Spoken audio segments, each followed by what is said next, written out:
My family left me and my daughter stranded after I paid for a luxury vacation, so I took back every penny, and what happened next exposed everything. I, 27, female, am still processing all of it.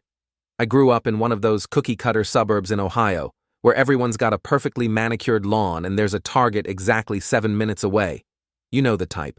Where the most exciting thing that happens is when someone paints their front door a controversial color. My dad's an insurance agent, think khakis and dad jokes, but make it mean.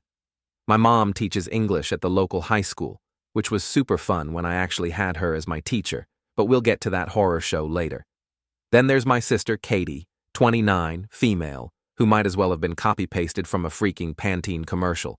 I'm talking naturally blonde hair that actually does that bouncy thing, green eyes, perfect ski slope nose, the whole package. Meanwhile, I got, well, everything else. Let me paint you a picture of little me frizzy brown hair that looked like I stuck my finger in an electrical socket, thanks Ohio humidity. Dad's heavy eyebrows, plural, but really trying to be singular. Mom's round face, but make it rounder, and the kind of body type that had my pediatrician checking the husky box on my school forms. Yes, that was actually a thing in the early 2000s. Imagine being 8 and finding out your body type is husky.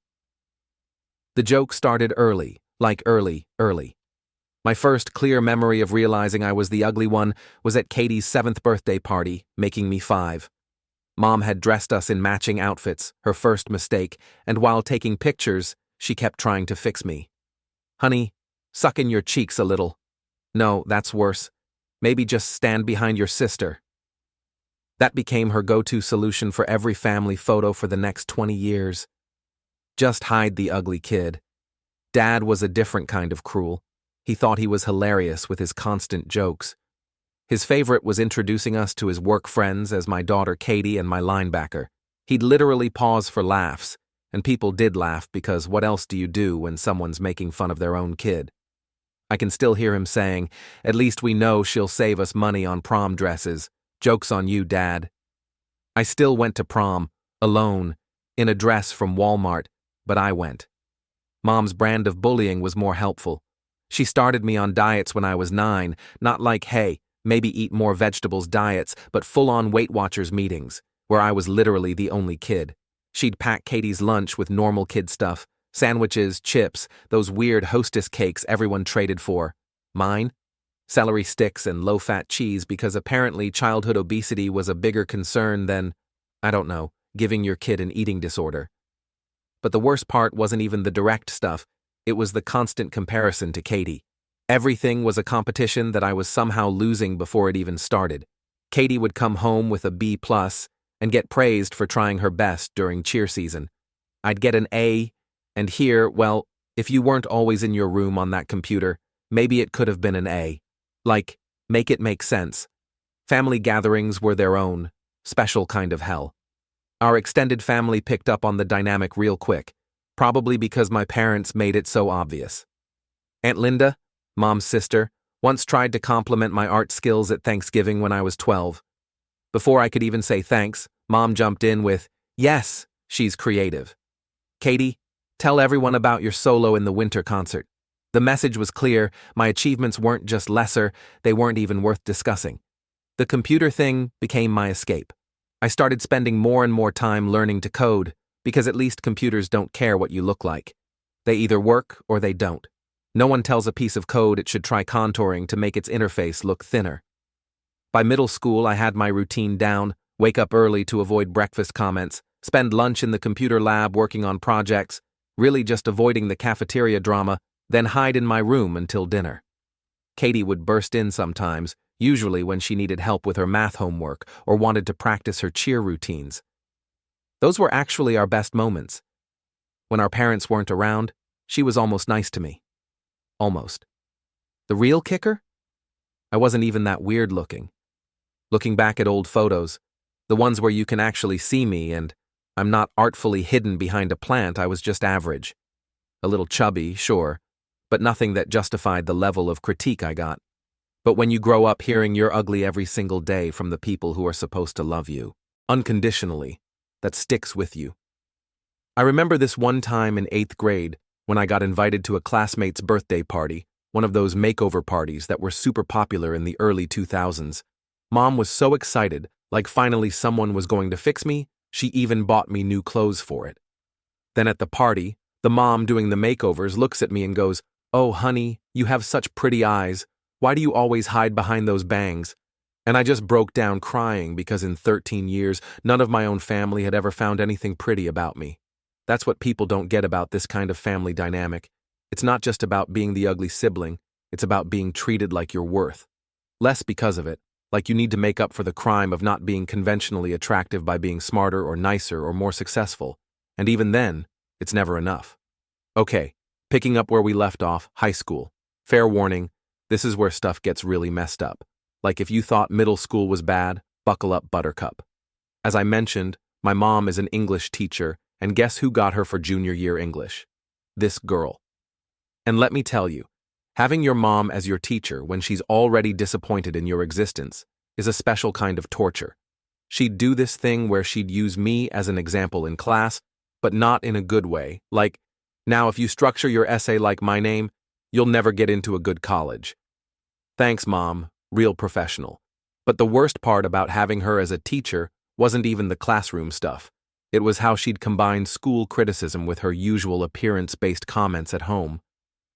"Honey, maybe if you spent less time slouching in the back row trying to hide, you'd participate more in class discussions." Or my personal favorite, the other teachers mentioned, "You're always wearing that same oversized hoodie. No wonder Jason didn't ask you to homecoming." Side note, Jason was Katie's friend's brother, who Mom was convinced would be my only shot at dating. Spoiler alert, he took Katie's friend to homecoming instead. Katie was a senior when I was a sophomore, which meant I got to watch her live out every teen movie cliché in real time. Homecoming queen, check, dating the quarterback.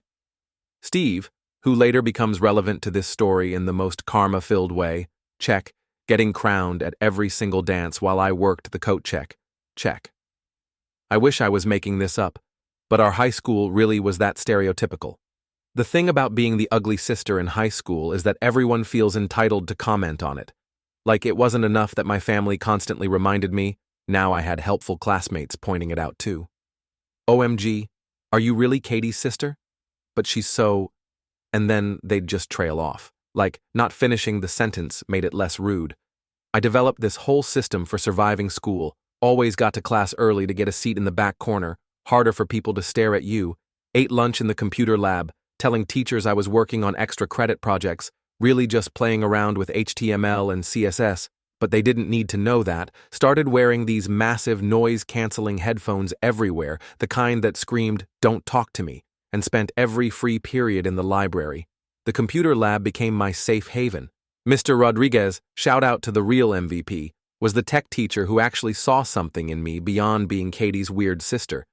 He's the one who first showed me how to really code, not just mess around with basic HTML. He started teaching me JavaScript after school, saying I had a natural logic to my thinking, the first time anyone had ever praised my brain instead of criticizing my body. But of course my parents managed to ruin that too. Parent-teacher night rolls around, and Mr. Rodriguez tries telling them about my coding projects and how I might have a future in tech. Mom's response? "Oh, that's nice, but shouldn't she focus more on subjects that might help her find a husband?" Katie met Steve in AP Biology, you know. The absolute peak of high school hell was Katie's graduation. Picture this. I'm sitting in the bleachers with my parents watching Katie give her valedictorian speech, because of course she was valedictorian. She's up there talking about embracing what makes you unique and loving yourself. The same girl who once told me I should consider wearing a paper bag over my head for her sweet 16 photos, because I was ruining the aesthetic. After the ceremony, during the family photos where I was, as usual, strategically placed in the back, I overheard Mom talking to her friends. She was going on about how proud she was of Katie. Then someone asked about me. Her exact words, well, at least one of them turned out right. We're still hoping my name might grow into her features. Grow into my features? Like I was some kind of puppy that might eventually look less awkward. I was 16. Pretty sure my features were done growing. That summer was when I completely checked out of family life. I got a job at Computer Shack, one of those generic computer repair places at the mall, and picked up every shift I could. Started saving money in a secret account. Pro tip: never let toxic parents have access to your bank account. Learned how to build and repair computers, which was actually super useful later. The worst part? My parents were thrilled that I was working retail. They thought it was me accepting my place in the world or whatever. Mom actually said, "It's good that you're learning a trade, honey. Not everyone can be as academically gifted as Katie." Meanwhile, I'm in the back room teaching myself Python and dreaming of the day I could get the hell out of there. Senior year was just survival mode. Katie was off at college, some fancy private school where she could pursue her dreams of being a trophy wife. Spoiler alert, mission accomplished, temporarily at least, so you'd think things would get better. Nope.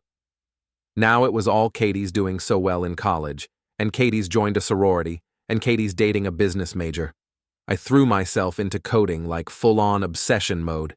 Didn't go to a single school event, skipped prom despite mom's hysteria about it being my last chance to feel like a princess, and spent every free moment either working or learning to code. Mr. Rodriguez helped me apply for scholarships behind my parents' backs because he knew they wouldn't help with college applications unless it was for their approved list of schools, aka wherever Katie went. The day I got my full-ride scholarship to state for computer science was the day I realized I might actually escape. My parents' reaction? "Oh, that's nice, honey, but are you sure you want to go there? Katie says the girls at state don't care about their appearance at all. You already struggle enough with that." Little did they know, their ugly daughter was about to level up in the most spectacular way. So, we're at the part of the story where things start turning around, but not before one last serving of family toxicity, because, of course, my high school graduation was exactly what you'd expect. Other parents were crying happy tears and taking millions of photos. Mine were busy explaining to relatives why I chose State University instead of following Katie to her fancy private college. Well, you know how it is. Some people just aren't cut out for more competitive environments. Thanks for the vote of confidence, Mom. The graduation party was even worse. Mom insisted on putting up photos from both her girls' special days, basically a shrine to Katie's perfect graduation next to mine. Well, let's just say she picked the worst photos of me possible, including one where I'm mid-sneeze. Who even keeps a photo like that? But here's where it gets good. Remember that secret bank account I mentioned? Working every possible shift at Computer Shack had paid off. I had enough saved up for a deposit on a tiny studio apartment near campus. The day after graduation, while my parents were at some country club brunch with Katie, who was home for the summer and just couldn't miss seeing her friends, I loaded up my ancient Honda Civic with everything that mattered. Fun fact, you can fit your whole life in a Honda Civic if you've spent 18 years being told not to take up too much space. The best part? They didn't even notice I was moving out until my aunt called them that evening, asking why there was a finally escaped post on my Facebook. Mom called in full panic mode, not because she was worried about me, but because what will people think? It looks like we drove you away. Well, Karen, not her real name, but she might as well be one. Maybe you did drive me away. Just a thought. College was weird at first, like good weird, but still weird. Suddenly I was in a place where nobody knew me as Katie's ugly sister. Nobody's mom was comparing me to their perfect daughter. I could just be me. Of course, my family had to try and ruin this too. Every holiday break was an exercise in psychological warfare. Mom would start with the subtle digs. "Oh, honey, the computer science stress must be getting to you. Your face is breaking out. Or are you sure you're eating enough vegetables? Your complexion looks tired." Dad's contribution was constantly asking if I'd met any nice business majors, because apparently coding was just a phase, and what I really needed was a husband to take care of me. This from the man who once told me I had a face for radio and a voice for silent movies. Katie would drop by during her breaks too, always with some backhanded compliment like, "You're so brave for not caring about your appearance anymore," because apparently wearing jeans and hoodies instead of dressing like a Stepford wife in training means you've let yourself go. But here's the thing about being away from toxic people. Their opinions start mattering less and less. Every time I went home, their comments had less power. Maybe it was because I was finally doing well at something. Maybe it was because I had friends who actually liked me for me. Or maybe it was because I was finally starting to realize that being ugly wasn't actually the worst thing a person could be. Being cruel definitely ranked higher.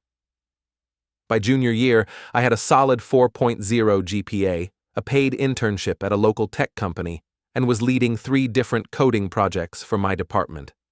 My academic advisor was already talking about graduate school opportunities. Life was looking up. Then came the incident that changed everything. Remember how I mentioned I was good at gaming PC builds? Well, I'd started a little side hustle building custom gaming rigs for other students. Nothing major, just word-of-mouth stuff. But one of my clients was this guy who ran a popular Twitch stream. He loved the PC I built him so much that he gave me a shout-out during one of his streams. Next thing I know, I'm getting orders from other streamers. Had to start a waiting list because I couldn't keep up with demand between classes. Was making decent money too, enough that I didn't have to work part-time anymore. My parents found out about this through Facebook. Note to self, really need to adjust those privacy settings. Their reaction? Pique them. Mom, well, I suppose if you can't be pretty, at least you can be useful. Dad, maybe you'll meet a nice boy who needs his computer fixed. Okay, so remember those gaming PCs I was building in college? That wasn't even the cool part. The real story starts with my absolute obsession with game physics. Quick backstory, I'd always been fascinated by how things move in games. You know, like how water flows, or how cloth moves in the wind, or how different materials break apart.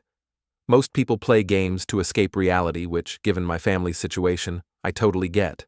But I was that weird kid pausing games to study how the physics engine handled different interactions. After graduation, I landed this entry-level job at a medium-sized software company. Nothing fancy, just basic back-end development stuff. The kind of job my parents called my little computer hobby whenever relatives asked what I was doing with my life. Meanwhile, Katie was living her best trophy wife life with Steve in their McMansion, so clearly she was the successful one. But here's where it gets interesting. During my off hours, I started working on this personal project. See, mobile games had this huge problem with their physics engines. They were either super resource heavy and killed your battery, or they looked fake as hell. I thought I could find a middle ground.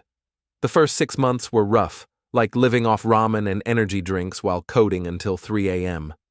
Rough. My tiny apartment looked like a scene from A Beautiful Mind. Whiteboards everywhere, covered in physics equations and programming notes. I had this old iPad taped to my wall that just ran physics simulations 24/7. My neighbors probably thought I was losing it. Then came the breakthrough. I figured out this way to optimize physics calculations for mobile processors that nobody had tried before.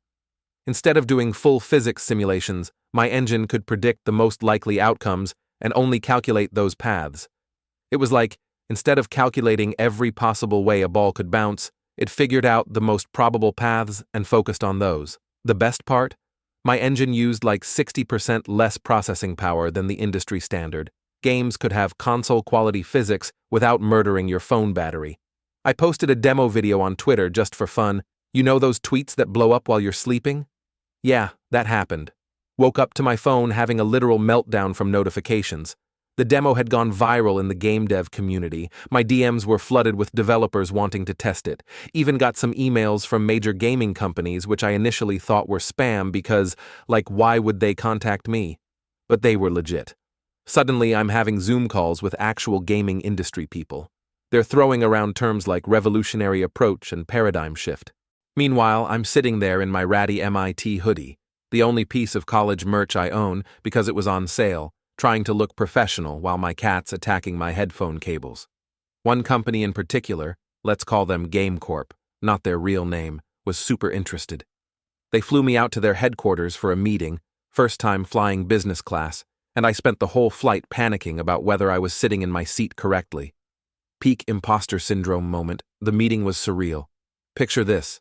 I'm in this fancy conference room explaining my engine to a bunch of senior developers, and they're all taking notes, like these industry veterans with 20-plus years experience were writing down what I was saying.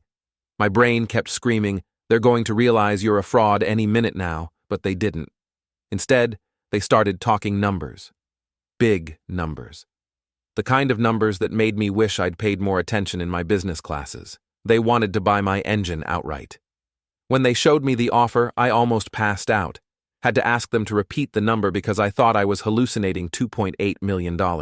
After taxes and fees and all that fun stuff, I'd like to say I played it cool, but I definitely cried right there in the conference room. Thankfully, they were super nice about it. One of the VPs even told me she cried when she got her first big break, too. The negotiations took about 3 months, had to get a lawyer and everything. Shout out to Maria, who explained contracts to me like I was 5 and prevented me from getting screwed over. Finally signed the papers on a rainy Tuesday morning in my lawyer's office. You know that moment in movies where someone checks their bank account, has to sit down? That's a real thing. I literally had to sit on the floor of my apartment when I saw all those zeros in my account. My cat looked at me like I was having a stroke. First thing I did? Paid off my student loans. All of them. In one click. That feeling? Better than any drug could ever be. Second thing? Bought a house. Nothing crazy expensive, just a nice 3-bedroom in a good neighborhood. The kind of house that says, I'm successful but not showing off about it. Even got a proper office for work with those fancy standing desks and everything. I didn't tell my family right away, partly because I wanted to get all my financial ducks in a row first. Thanks, Maria, for recommending that financial advisor, and partly because I kind of wanted to enjoy my success without their commentary for a while. But of course, news travels fast in the age of social media. Some gaming websites had written articles about the engine acquisition. One of my cousins, who's big into gaming, saw my name and shared it on Facebook. That's when all hell broke loose. It started with the calls. So many calls. First, it was just the usual weekly guilt trip from Mom, but suddenly she's calling every day, sometimes twice. And the transformation in her tone, Olympic-level mental gymnastics, the same woman who once told me I had a face only a mother could love, and even then it's a struggle, was now gushing about how she always knew I had potential. But the real kicker came when she started talking about this big family dinner she wanted to organize at the Cheesecake Factory, because in her mind, that's the fanciest restaurant in existence. She even offered to make reservations herself, which, if you knew my mom, was like offering to donate a kidney. This woman once made me pay for my own birthday dinner because you need to learn financial responsibility. I knew something was up, but my therapist, shout out to Dr. Lisa, had been encouraging me to set boundaries instead of just avoiding them, so I agreed to dinner. Big mistake, huge. Walking into that restaurant was like entering the Twilight Zone. There's my mom, wearing her special occasions blazer, the one that usually only comes out for parent-teacher conferences and church. Dad's actually wearing a tie, which I hadn't seen since Katie's wedding, and Katie, oh boy, Katie's there with her husband, Steve, looking like she's auditioning for Real Housewives of the Midwest. First red flag, they're nice to me, like aggressively nice. Mom compliments my hair, which literally hasn't changed since she called it a rat's nest at Christmas. Dad asks about my computer business, like he suddenly understands what I do. Katie keeps touching my arm and calling me sis. She hasn't called me that since we were kids. Then the truth starts coming out. Turns out, perfect Katie's life isn't so perfect anymore. Steve's startup failed spectacularly. Turns out, selling blockchain-enabled smoothies wasn't the $1 million idea he thought it would be. They're 3 months behind on their McMansion mortgage. Katie had to sell her Range Rover, the horror, and start driving, gasp, a Honda CR-V, like some kind of peasant. But wait, it gets better. Remember how Mom and Dad always bragged about their amazing retirement plans? Well, apparently, they'd been investing most of their savings into Steve's smoothie scheme, because why trust a financial advisor when you can trust your golden child's husband with his MBA from Phoenix University? The way they presented all this was something else. They didn't come right out and ask for money at first. No, they tried to be subtle, which for them is about as subtle as a brick to the face. Mom starts talking about how family takes care of family, while Dad keeps dropping hints about how their mortgage is surprisingly affordable for someone with tech money. Katie's approach was my favorite, though.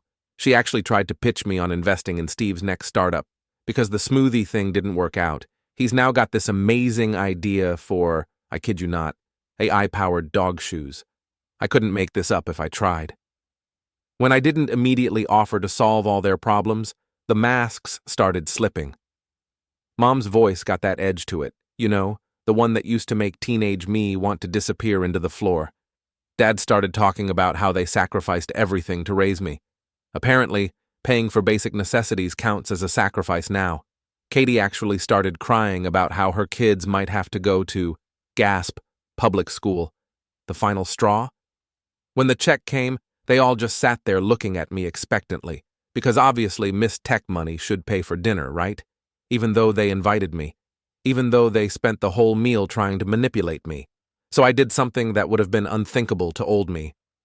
I looked Mom dead in the eye and said, "Oh, I thought since you invited us you were treating, since family takes care of family and all that." The silence. You could have heard a pin drop. Steve actually choked on his water. Dad turned this interesting shade of purple. Mom's face did that thing where she's trying to smile but actually looks like she's having dental work done. Katie tried to save it with, "Oh, but sis, you're doing so well now. It would mean so much to us." That's when I dropped my own bomb. You know what would have meant a lot to me? Not being called ugly every day of my childhood. Not being treated like a family embarrassment for 18 years. Not having my own sister pretend she didn't know me at school because I was too embarrassing to be associated with. Then I got up, dropped enough cash to cover exactly my portion of the bill, down to the cent, thank you calculator app, and walked out. But not before hearing Katie whisper to Mom, "I told you we should have buttered her up more first." The text started before I even got to my car. "Mom, how dare you embarrass us like that after all we've done for you? Dad, your mother is crying. I hope you're happy. Katie, you're being really selfish right now. My kids are going to suffer because of your attitude." But my favorite message came from Aunt Sarah, who I'd been texting updates to throughout dinner. "Proud of you, kiddo. Let them choke on their karma. Want to come over for wine and watch bad movies?" This was just the beginning, though. They weren't done trying, not by a long shot, but they were about to learn that the ugly duckling they picked on all those years, she grew up to have one hell of a spine. After that disaster dinner at Cheesecake Factory, my family went into full meltdown mode. We're talking dozens of missed calls, hundreds of texts, and even a few flying monkeys. Shout out to R, raised by Narcissists 4, teaching me that term.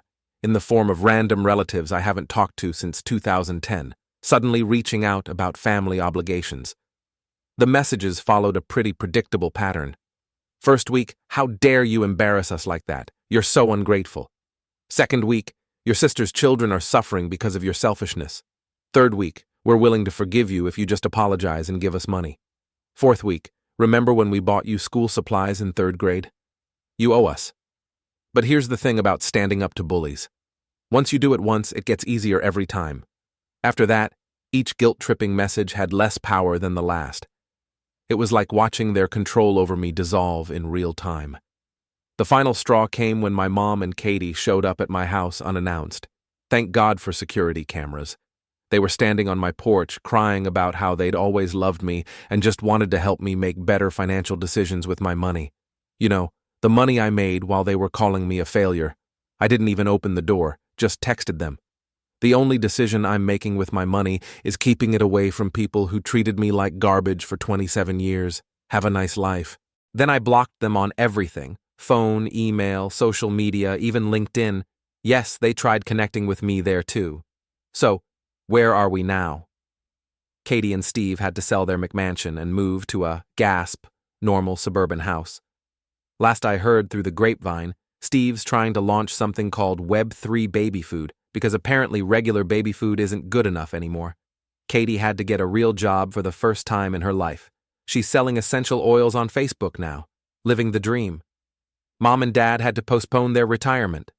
Dad's still working at the insurance company and Mom's still teaching English, though apparently she stopped using me as an example of what not to do in her classes. Progress, I guess. Meanwhile, I'm actually doing better than ever. Turns out, cutting off toxic family is great for your mental health. Who knew? I've lost some weight because I'm not stress eating anymore. My skin cleared up. Again, stress. And I actually like what I see in the mirror now. Funny how that works when you're not being told you're ugly every day. I've started my own tech consulting firm, specializing in game development for indie studios. Still doing well financially, but now I'm helping other developers achieve their dreams too. And yes, I made sure my business accounts are completely separate from my personal money and unreachable by certain family members. My lawyer made sure of that. The best part? I met someone.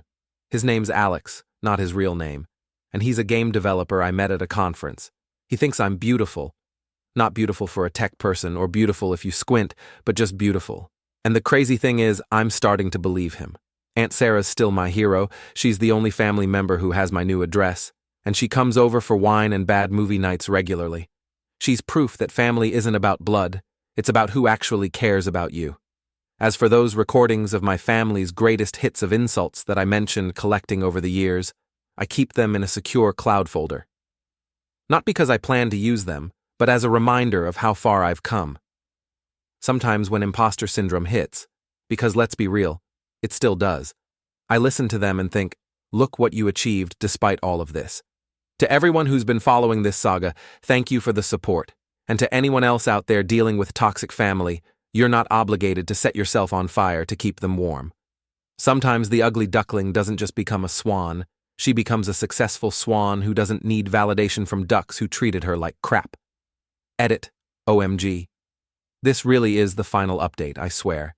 But since everyone's asking, yes, Alex knows about Reddit and this post. He's actually the one who suggested I write it all out as a form of therapy. He's sitting next to me right now, making dad jokes about coding our way to happiness. Edit, second, stop asking me to invest in your startup, I am begging you. And no, I don't want to join your MLM either, Katie. Yes, she found this post somehow. Hi sis. Edit 3. For the last time? No, I won't reveal what game engine company bought my tech, but if you've played any major mobile games in the last year, you've probably experienced my physics engine. That's all I'm legally allowed to say.